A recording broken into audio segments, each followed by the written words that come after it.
বেগম জিয়ার এই মৃত্যুর পিছনে ফ্যাসিস্ট যে প্রধানমন্ত্রী ছিলেন শেখ হাসিনা এবং ওনার যে সরকার আছে অবশ্যই তার দায় রয়েছে। খালেদা জিয়ার মৃত্যুর পেছনে শেখ হাসিনা সরকারের দায় রয়েছে, এই বক্তব্য জানিয়েছেন আসিফ নজরুল। বেগম খালেদা জিয়ার মৃত্যুর পেছনে সাবেক প্রধানমন্ত্রী শেখ হাসিনা ও তার সরকারের দায় রয়েছে বলে মন্তব্য করেছেন অন্তর্বর্তী সরকারের আইন উপদেষ্টা ডক্টর আসিফ নজরুল। আমরা হয়তো এত তাড়াতাড়ি হারাতাম না।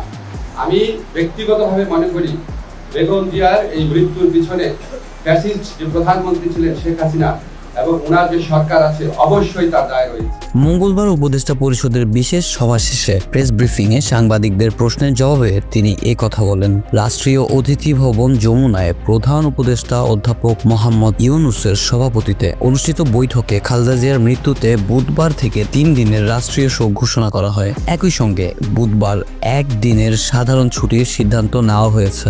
প্রধানমন্ত্রী বেগম খালেদা জিয়ার মৃত্যুতে আমি 3 দিনের রাষ্ট্রীয় শোক এবং আগামীকাল তার নামাজে জানাজার দিনে 1 দিনের সাধারণ ছুটি ঘোষণা করছি।